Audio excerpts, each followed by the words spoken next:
Olá pessoal, sejam bem-vindos à terceira e penúltima aula dessa disciplina. Estamos na unidade 4, última unidade desse curso de Direito Administrativo. E até agora já falamos sobre diversos temas. Vimos o regime jurídico administrativo, ocasião em que estudamos os princípios, a organização da administração pública brasileira, os agentes públicos, licitações, atos administrativos e contratos. Na aula passada, encerramos o tema contratos administrativos. A partir de agora, falaremos sobre transparência e controle da administração pública, matéria que deve ser estudada no capítulo 6 do livro didático, bem como em eventuais materiais complementares que, havendo necessidade, estarão disponibilizados no ambiente virtual de aprendizagem. O nosso objetivo, nesse momento, é verificar a existência de mecanismos de controle dos atos administrativos, atos estes que são praticados pelos agentes públicos no exercício da sua respectiva função. Os atos administrativos, de uma forma geral, utilizam recursos públicos, recursos estes que são arrecadados, em sua grande maioria, pelo pagamento de tributos do povo. A arrecadação desses tributos serve para custear as atividades administrativas. Logo, nada mais justo que existam mecanismos de controle desses atos administrativos. Nós já dissemos que a atividade administrativa deve buscar sempre, em primeiro lugar, o interesse público, o interesse coletivo. E esses mecanismos de controle têm exatamente essa função, qual seja vigiar, orientar, fiscalizar e até mesmo corrigir os atos administrativos. Vejam comigo um conceito de controle da administração pública. Lousa. De acordo com Eli Lopes Meireles, o controle da administração pública é a faculdade, a possibilidade de vigilância, orientação e correção que um poder, órgão ou autoridade exerce um sobre o outro. Observem que esse controle, como eu já disse, busca vigiar, orientar, fiscalizar e ainda corrigir atos administrativos. A Declaração dos Direitos do Homem e do Cidadão, documento datado de 1789, culminante da Revolução Francesa, diz que, abre aspas, a sociedade tem o direito de pedir contas de sua administração a todos os agentes públicos. Fecha aspas. Esse documento, de importância ímpar para a consagração de direitos individuais e coletivos do ser humano, influenciou de maneira determinante na elaboração das legislações internas dos países, como é o caso do Brasil. Por isso, temos mecanismos de controle da administração pública. Existem diversas classificações de controle da administração, cada uma levando-se em consideração um critério diferente. Querem ver? Lousa. O controle da atividade administrativa pode ser classificado levando-se em consideração o órgão responsável pelo controle.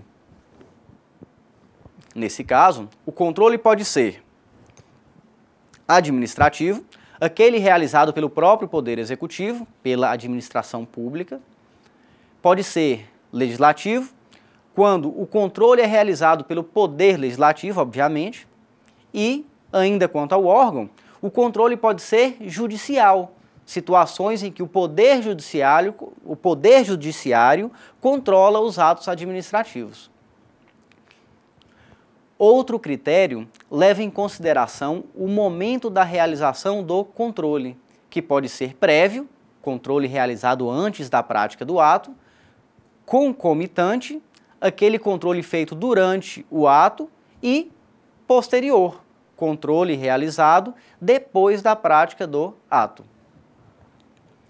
Para encerrar, outro exemplo de critério para a classificação do controle dos atos leva em conta a titularidade desse controle.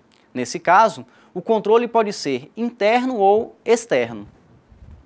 Por uma questão didática, falaremos um pouco sobre o controle interno e externo da atividade administrativa.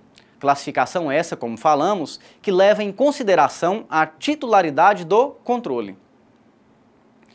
Pois bem, a partir de agora, controle interno dos atos administrativos. Controle interno, meus caros, é aquele controle exercido por órgãos da própria administração.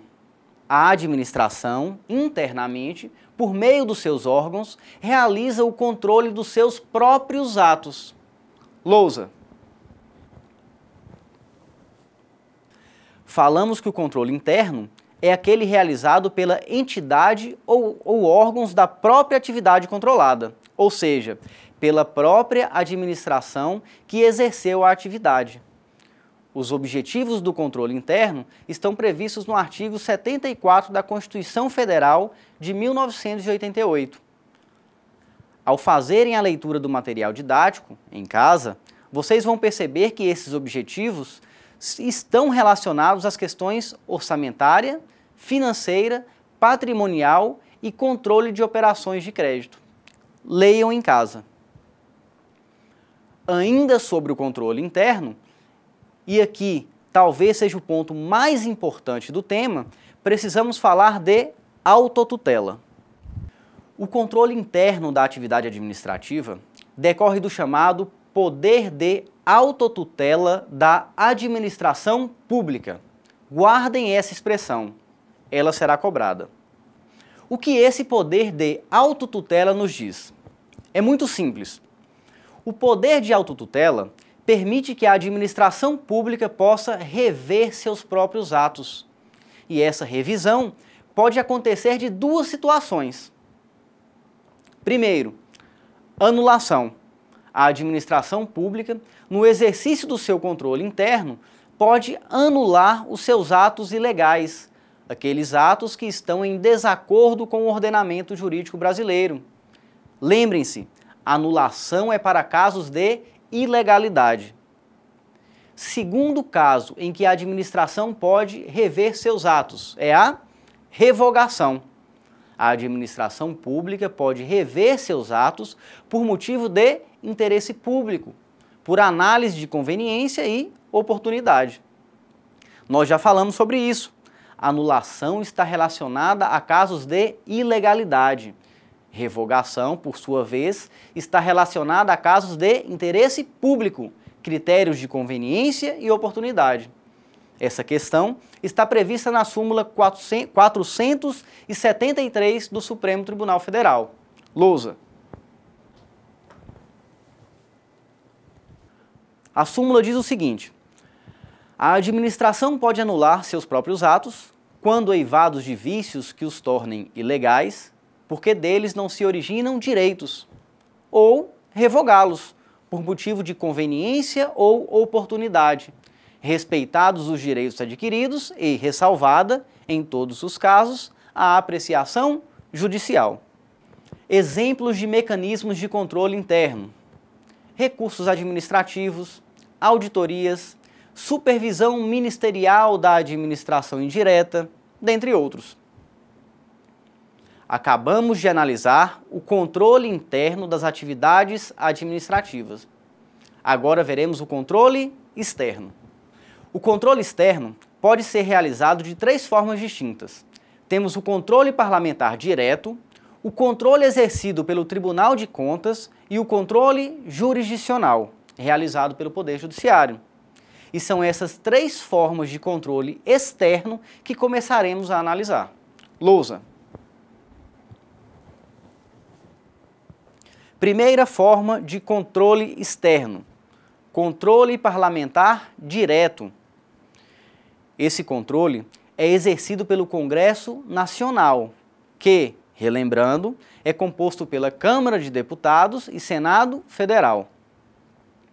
Esse tipo de controle está previsto no artigo 49, inciso 10, da Constituição Federal, sendo que o seu principal objetivo é que o Congresso Nacional fiscalize e controle diretamente os atos do Poder Executivo. Exemplo típico de controle parlamentar direto é a famosa CPI, Comissão Parlamentar de Inquérito.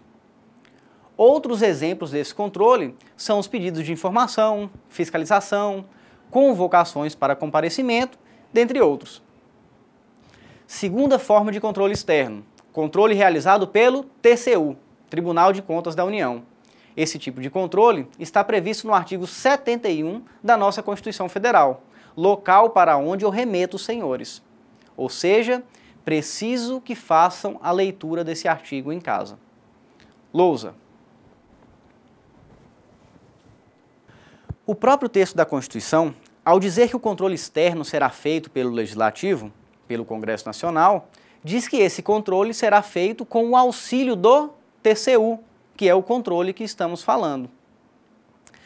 Podem denunciar irregularidades ou ilegalidades ao Tribunal de Contas os cidadãos, partidos políticos, associações ou sindicatos. Bom, pessoal, estamos falando dos casos de controle externo da atividade administrativa. Analisamos o controle parlamentar direto e o controle do Tribunal de Contas. Para encerrar o assunto, precisamos fazer algumas considerações sobre o controle judicial, o que iremos fazer no nosso próximo encontro. Obrigado pela atenção e bons estudos.